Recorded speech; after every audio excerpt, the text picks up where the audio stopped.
신명기 5장 21절에서 22절입니다. 신명기 5장 21절에서 22절 말씀입니다. 내 이웃의 아내를 탐내지 말지니라. 내 이웃의 집이나 그의 밭이나 그의 남종이나 그의 여종이나 그의 소나 그의 낙이나 내 이웃의 모든 소유를 탐내지 말지니라.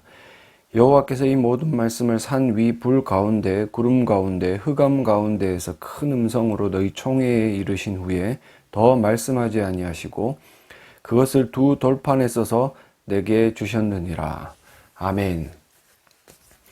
표리부동이라는 말이 있습니다. 겉과 속이 다른, 궁극적으로 따지면 우리 사람의 마음과 행동의 이중성에 관한 것들을 표현한 말인데, 보통 인간의 행동이라는 것은 인간의 내면에서 결정된 것들이 겉으로 드러나게 되어 있습니다. 그래서 우리가 만약에 행동으로 무엇인가 잘못되었고 그 행동이 남들 보기에 부끄럽거나 무슨 법규에 위반이 되었다라면 우리 내면을 돌아보고 이 내면에 있는 그 잘못된 원인을 수정할 때 우리 행동이 변화되는 것이 정상이에요. 근데 지금 이 시절에는 우리 내면을 돌아보기보다는 오히려 우리의 외면, 즉 겉모습만 치장하는 것들로 우리를 잘 꾸미고 포장하려는 것들이 실제 지금 이 세상의 모습입니다. 그래서 그것들이 조금 더 발전이 되어서 그래서 좋은 집이 필요하고, 그죠? 좋은 차가 필요하고, 좋은 옷이 필요하고, 명품 가방이 필요한 이유도 이 내면의 것은 어차피 보이지 않기 때문에 겉으로 드러나는 것들에 치중하고 그것들이 치장하는 게 더 쉽기 때문에 사람들은 그런 식으로 욕심을 부려 나가는 것 같아요. 그래서 내면은 썩고 썩어서 근데 그것들이 표출이 되는 시기가 분명히 있습니다. 그죠? 겉은 멀쩡해요. 멀쩡하게 생겼고 옷도 좋은 거 입고 좋은 차 몰고 좋은 집에 살지만 이 어떤 분노가 극에 달했을 때는 그 겉치장을 하고 있는 그것들의 합리적인 모습이 아니라 오히려 속에서 병들어 있고 아주 썩어버린 그 모습들이 바로 표출이 되는데, 신앙생활도야 마찬가지입니다. 여러분들이 아셔야 되는 것은 우리가 그저 1계명부터 9계명까지 행동으로 표출되는 모습들에 집중이 되었다고 해서 우리의 마음을 이 계명들이 다스리고 있지 않느냐, 이렇게 질문을 한다면 아니라고 말씀을 드리고 싶다는 거죠. 그죠? 오늘 10계명에 분명히 21절에는 10번째 계명의 21절에 탐내지 말지니라 두 번의 탐욕에 대한 이야기들을 분명히 언급을 하고 있거든요. 그래서 하나님께서는 이 외형적인 모습뿐만이 아니라 우리 내면에 있는 것들을 다스릴 때야 비로소 이 율법이 완성되고 하나님께서 기뻐하시는 그런 하나님 나라의 백성이 될 수 있음에 대한 것들을 주장하고 계신다라는 거죠. 오히려 이 10번째 계명은 따지고 보면 이웃들을 향한 계명인 5번째부터 9번째 계명의 요약본이기도 한 것 같아요. 이웃의 아내를 탐내지 마라. 이웃의 집, 그리고 밭, 그의 남종, 여종, 소, 나귀, 이웃의 모든 소유를 탐내지 마라. 도둑질 한다든지, 살인한다든지, 간음한다든지, 부모를 공경하지 못하고, 이런 기타 등등 모든 계명을 어기는 그 근저에는 결국 이 탐욕, 탐심이라는 것들이 너희에게 있다. 그래서 너희들이 이 10번째 계명의 완성본을 통해서 너희의 속마음을 다스려 나갈 때, 그때야 비로소 겉으로 드러나는 행동도 정상적으로 표출이 될 것이다 라는 메시지를 주고 있습니다.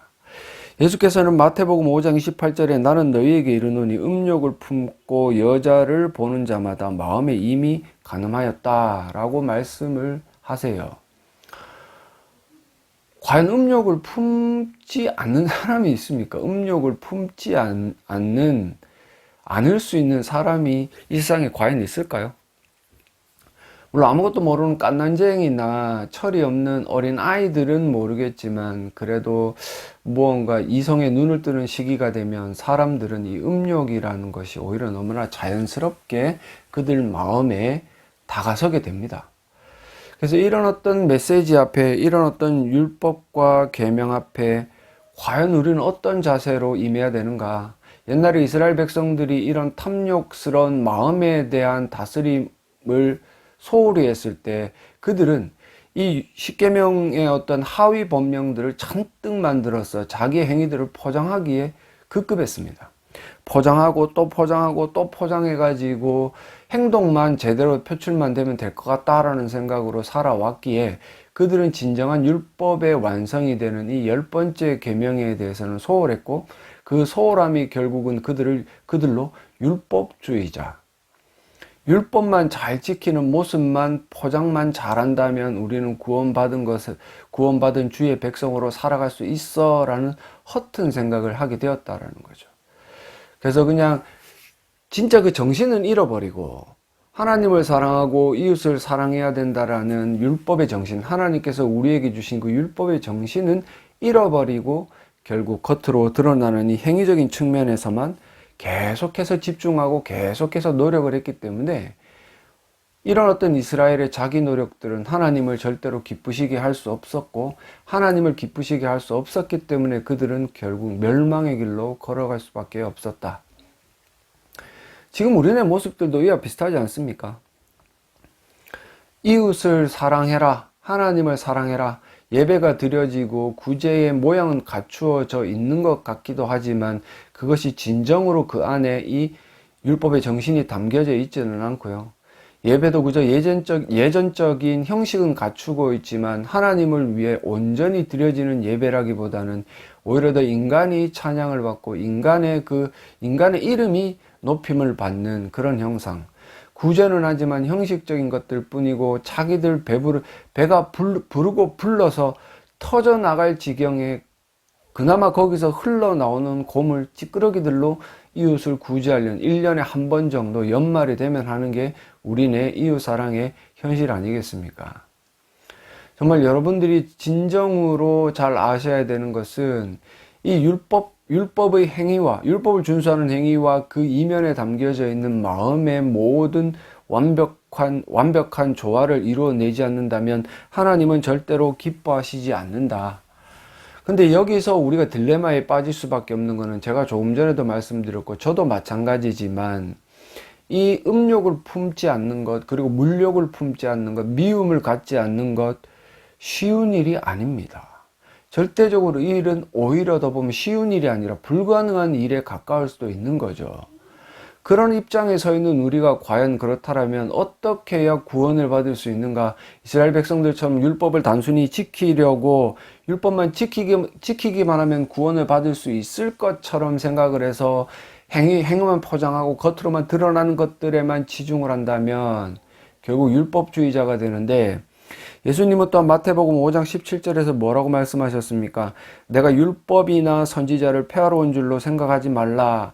예수님이 오면 율법이 사라지고 율법이 사라지면 우리 마음대로 살 수 있을 거야 라는 착각에 처해 있는 그런 제자들에게 뭐라고 말씀을 하시냐면 완전하게 하려 왔다. 완전하게 하려 내가 이 자리에 왔다. 그래서 예수님의 인생이라는 것은 율법에 대한 그 모든 행동이나 마음의 동기까지도 한 번도 이 율법의 요구를 지키지 못한 적이 없으신 분이에요. 우리는 할 수 없는 일을 예수께서는 온전히 행하심으로 말미암아 결국 예수께서 우리의 모든 구원의 근거가 되셨고, 예수님께서 그 율법의 온전한 요구를 준수하시고 우리의 모든 죄를 짊어지시고 십자가 달려 죽으시고 3일 만에 부활하셨을 때 그 구원자 되시는 예수만이 우리의 구원의 길이요, 그분을 믿는 것만이 우리가 구원을 받을 수 있는 유일한 길이라는 사실을 말씀을 통해 우리에게 알려주고 있다는 겁니다. 물론 우리가 그분을 믿는 것 또한 우리를 거듭나게 하시고 우리 가운데 믿음을 허락하시는 성령 하나님의 은혜 때문이라서 우리는 결코 이 율법을 지키는 외형적인 행위로 구원을 받을 수 없다. 그래서 제가 드리고 싶은 말씀은 온전한 예수 그리스도, 완전한 예수 그리스도를 믿는 믿음이 우리를 구원하기에 우리의 이 행위가 불완전하고 마음속에 있는 동기가 불순하더라도 실망하거나 좌절할 필요 없이 완전하신 예수 그리스도를 끝까지 믿고 따르기만 하면 우리는 구원받을 수 있음에 대한 이야기들을 하고 싶다라는 거죠. 그래서 아무리 봐도 내가 행동도 부실하고 마음도 부실해요. 이런 딜레마에 빠져서 이스라엘 백성들처럼 편법을 써서 뭔가 자꾸 율법의 하위 법령, 자기 만족, 자기 합리화를 하는 게 아니라 온전하신 예수 그리스도를 바라보고 그분을 통해서 내가 이미 죄상을 받았고 나는 완전한 존재로서 하나님 나라, 하나님의 그 존재 앞에 서고 있다라는 참된 믿음의 어떤 신앙의 고백들을 올려드려야 됩니다. 하지만 거기서만 멈추어서는 되는 게 아니죠. 그죠? 빌립보서 3장 7절과 9절에 보시면 이렇게 사도 바울이 이야기를 해요.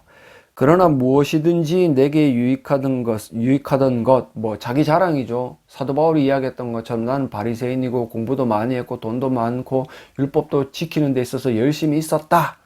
이 모든 유익하던 것들을 내가 그리스도를 위하여 다 해로 여긴다.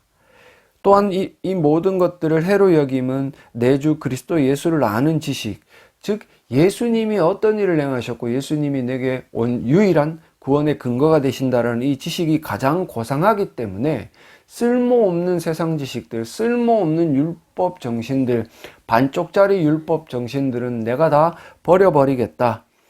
그래서 내가 그를 위하여 모든 것을 잃어버리고 배설물을 똥처럼 여긴다는 거죠. 자기가 예수를 믿기 전에는 자기 자랑이 되고 율법주의 정신으로 그리고 공로주의자로서 살아가던 그였는데 그 모든 것들이 예수를 믿고 완전하신 예수 그리스도 한 분만을 의지하고 나니까 전부 다 아무짝에도 쓸모없는 배설물처럼 여겨진다라고 고백을 하고 있거든요.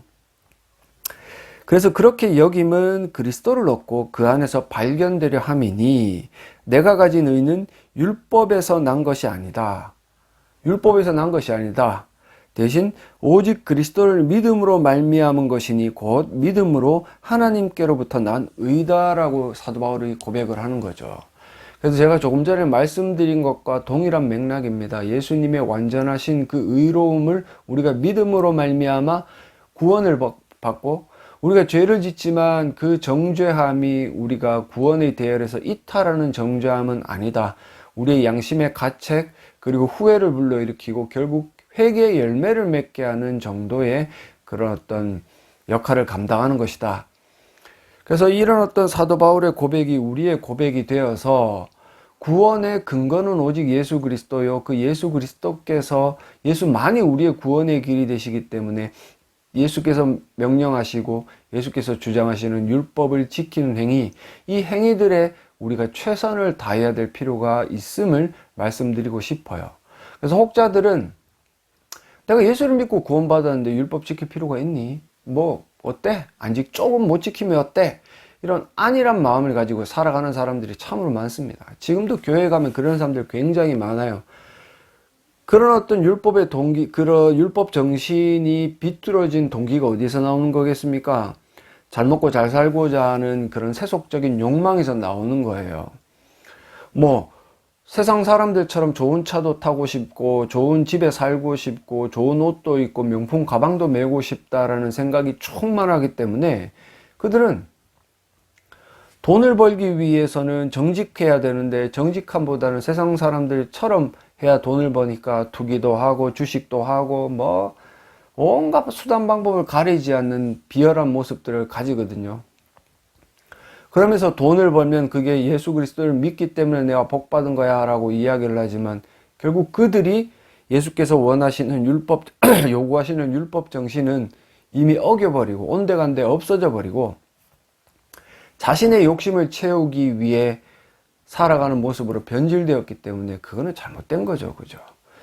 그래서 예수님을 믿고 정직하게 살면 돈을 못 버느냐? 잘 벌 수도 있습니다. 정말 어떤 하나님께서 주시는 그럼 그것도 축복이라고 할 수 있겠죠. 올바른 신앙 하에서 받아 누리는 어떤 재물이기 때문에 그래서 그렇게 받게 되고 쌓아놓은 재물로 그런 사람들이 뭘 하겠습니까?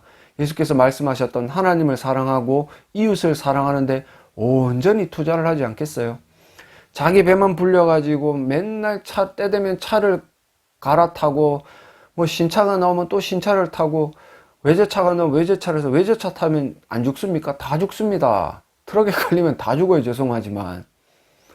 그럼에도 불구하고 차는 밥 먹듯이 바꾸고 옷도 밥 먹듯이 무언가 좋은 옷을 사 입으면서 이웃들의 그 불행함과 이웃들의 그 가난함, 그리고 선교사님들의 그 힘듦을 돌아보지 않는다면 그것은 예수께서 원하시는 참된 율법 정신은 아니라는 겁니다. 청지기 정신으로 하나님께서 내게 주신 이 재물을 어떻게 쓸까? 물론 좋은 차를 타는 거 상관없습니다. 좋은 옷을 입는 건 나쁘지 않아요.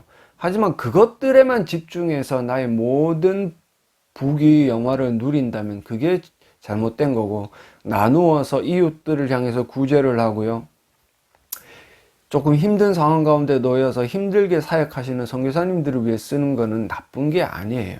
그게 옳은 길이고, 그렇게 쓸 때에야 비로소 이게 밸런스가 맞아서 예수께서 우리에게 원하시는 올바른 율법 정신을 실천할 수 있다.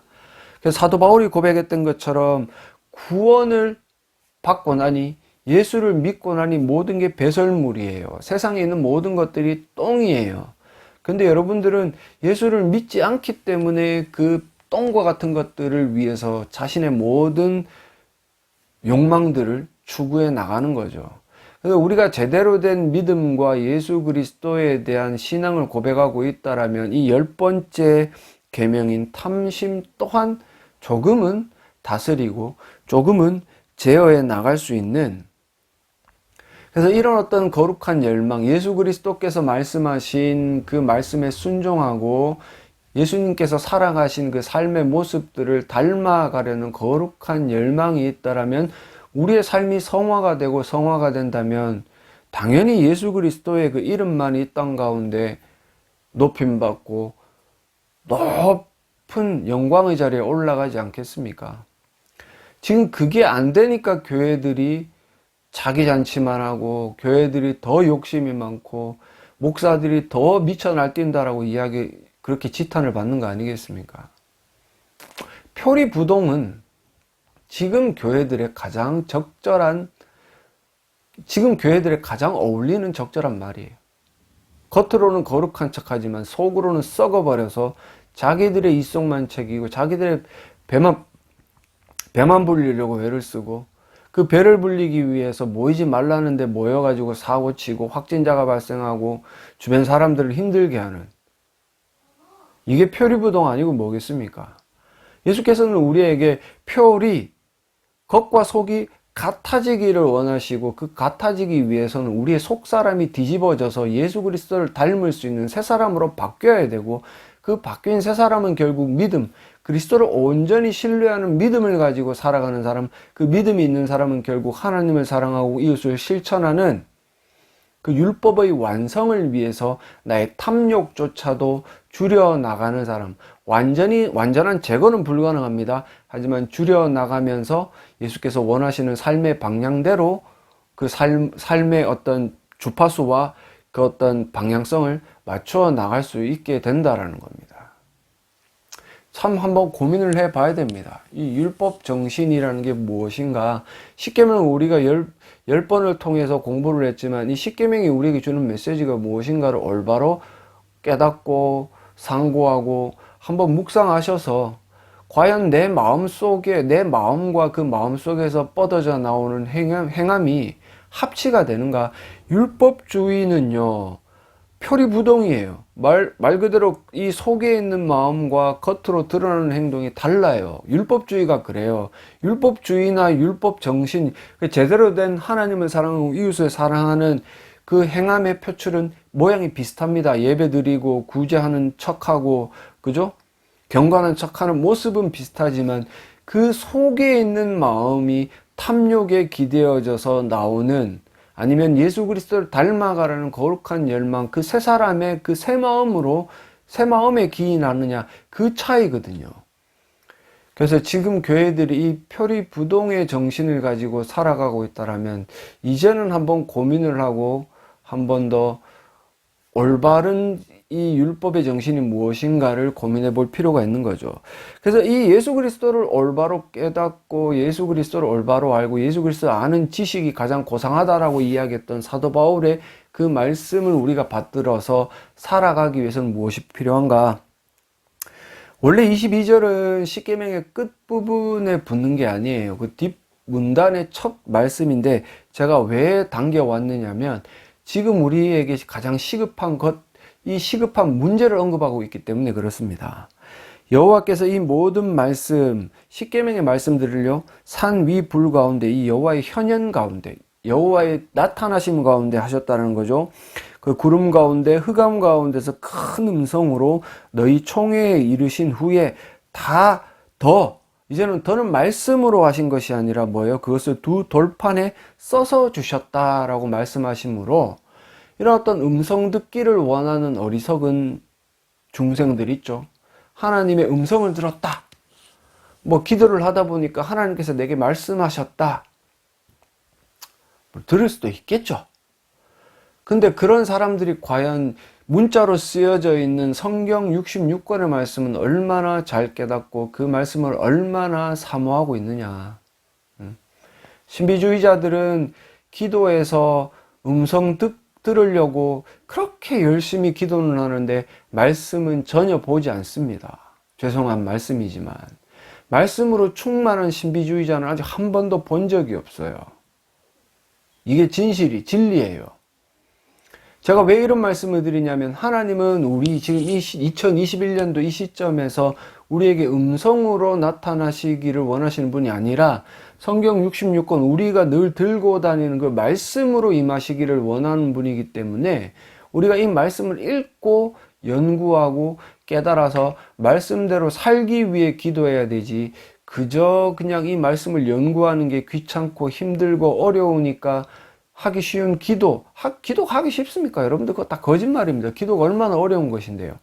하기 쉬운 기도를 통해서 음성을 듣기를 원하면서 시간을 낭비하는 게 지금 우리네 교회들의 모습입니다.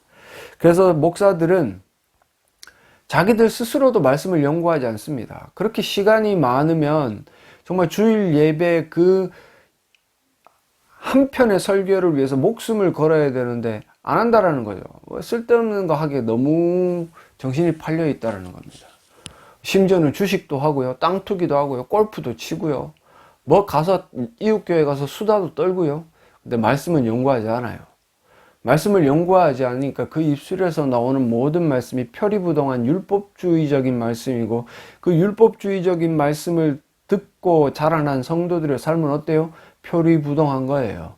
속은 썩어 문드러졌는데 그저 겉만 포장한다고 되는 것도 아니고, 지금 위드 코로나 시대, 지금 이 코로나 시대에는 더 그런 어떤 겉포장의 모습 또한 사라져 버려서 이제는 제가 지난주에도 말씀드렸지만 교회의 민낯이 다 드러나 버린, 누구도 교회를 향해서 이 교회가 너무나 고결하고 순결하고 귀한 곳이다 라고 생각하는 세상 사람들은 아무도 없게 되어져 버린 거죠. 이게 얼마나 비참하고 이게 얼마나 우리에게 괴로운 일들입니까? 말씀이 없기 때문에 분별할 수 없고, 분별할 수 없기 때문에 표리부동한 율법주의적 정신으로 율법주의의 삶을 살아갑니다. 빌립보서 1장 10절과 11절을 보시면 너희로 지극히 선한 것을 분별하여 또 진실하여 허물 없이 그리스도의 날까지 이르고 예수 그리스도로 말미암아 의의 열매가 가득하여 하나님의 영광과 찬송이 되기를 원하는 사도 바울의 마음이 있습니다. 선한 것을 분별할 수 있는 것은 말씀을 이해하고 말씀을 깨달을 때 가능한 일이고, 이 말씀을 깨닫기 위해서는 교회에서 설교가, 가르침이 참되게 복음의 말씀이 여호와께서 더 말씀하지 않으시고 돌판에 기록해 놓으신 계명의 말씀들, 그리고 성경 66권에 자세히 기록되어져 있는 이 말씀들을 통해서 여러분들은 반드시 선한 것들을 분별할 수 있는 능력을 갖춰야 됩니다. 그것들이 있을 때 비로소 의의 열매가 가득하여 하나님께서 영광 받으시는 거지, 그저 교회 건물만 높다랗게 지어놓고 사람들만 복작복작 모여있다고 해서 하나님이 영광 받으시는 거 아니에요. 그 안에 있는 사람들이 전부 다 표리부동한 율법주의자가 되어서 썩어버린 냄새를 풍기고 있다면 그 교회는 분명히 문제를 가지고 있고, 그 문제를 가지고 있는 교회는 세상 사람들로부터 지탄을 받을 수밖에 없는 겁니다. 요한일서 4장 1절과 3절을 보시면 사랑하는 자들아 영을 다 믿지 말고 오직 영들이 하나님께 속하였나 분별하라. 그죠? 목사라고 다 여러분들이 막 우리 목사님 하나님의 신실하신 종이라고 할 게 아니라 분별하라고 이야기를 합니다. 많은 거짓 선지자가 세상에 나왔기 때문인데 이로써 너희가 하나님의 영을 알지니 곧 예수 그리스도께서 육체로 오신 것을 시인하는 영마다 하나님께 속한 것, 즉 예수 그리스도의 이 요한 1서의 이 배경으로 본다면 영지주의를 깨부시는 반박하는 말씀이지만 지금 우리에게 적용을 해본다면 복음의 말씀을 잘 가르쳐서 예수만이 유일한 구원의 길이라는 것을 선포하는 그 말씀, 그것이 참이다. 그리고 3절에 예수를 시인하지 않은 영마다 하나님께 속한 것이 아니니 이것이 곧 적그리스도의 영이다. 적그리스도라고 해서 대단한 게 아닙니다. 목사가 복음을 전하지 않고 쓸데없는 썩어빠진 율법주의 정신을 가리키고 신비주의를 가리키면 그거 적그리스도예요. 분명히 아셔야 됩니다. 적그리스도라고 저기 그 세대주의자들이 이야기하는 것처럼 이 유럽 연합의 수장이고 캐톨릭의 저거 무엇이냐 교황이고 이런 거 필요 없어요. 여러분들이 섬기고 있는 그 목사들의 영이 여호와께 속하지 않고 참된 복음을 전하지 않고 세속적인 것들을 가르친다면, 그리고 복음을 가르치지 않는다면 그 사람은 적그리스도다. 분명히 성경은 그렇게 이야기를 합니다. 오리라 한 말을 너희가 들었거니와 지금 벌써 세상에 있다. 그죠? 요한 사도가 어디를 향해서 이야기를 합니까? 요한 공동체를 향해서 너희에게 복음을 가르친다고 이야기하는 그 자들이 과연 그리스도께서 육신으로 오셨음을 부인한다면 그 자들이 적그리스도야. 너네 그들을 믿으면 안 돼. 우리들에게도 마찬가지죠. 교회 목사로 있고 전도사로 있고 사역을 하고 있지만 그들의 입에서 참된 복음이 선포되지 않는다면 그 사람은 적그리스도요, 거룩하신 하나님의 백성이 아니야. 그들에게 너희가 양식을 받아 먹는다면 너희는 썩을 수밖에 없고 썩어 나가서 표리부동한 율법주의자가 될 수밖에 없다. 그렇다면 이 10번째 계명 탐내지 말라. 절대로 지킬 수 없고 지킬 수 없다면 너희는 거룩한 하나님의 백성이 아니다. 그래서 이 말씀대로 여러분들이 완전하신 예수 그리스도 한 분만을 의지하시기를 소망합니다. 그 예수님만이 우리 구원의 근거요, 구원의 길이기 때문에 그 예수님께서 행하신 모든 공로에 의지해서 예수께서 우리에게 요구하시는 율법 정신으로 율법을 잘 지켜 행하신다면 그게 올바른 겉과 속이 똑같은 합치되는 거룩한 하나님의 백성의 삶이지, 율법주의 정신으로 표리부동한 삶을 살아가더라도 여러분들 아무리 성공하고 아무리 부자가 되더라도 그 삶은 패망할 수밖에 없고 멸망할 수밖에 없음을 명심하셨으면 좋겠어요. 여러분들이 목사입니까? 목사라도 예수 십자가의 복음을 올바로 전하지 않는다면 여러분들은 멸망의 자손이고 적그리스도일 뿐입니다. 여러분들이 섬기고 있다라고 주장하는 그 성도들을 함께 지옥으로 끌고 가는 그런 사단의 자식일 뿐이라는 겁니다.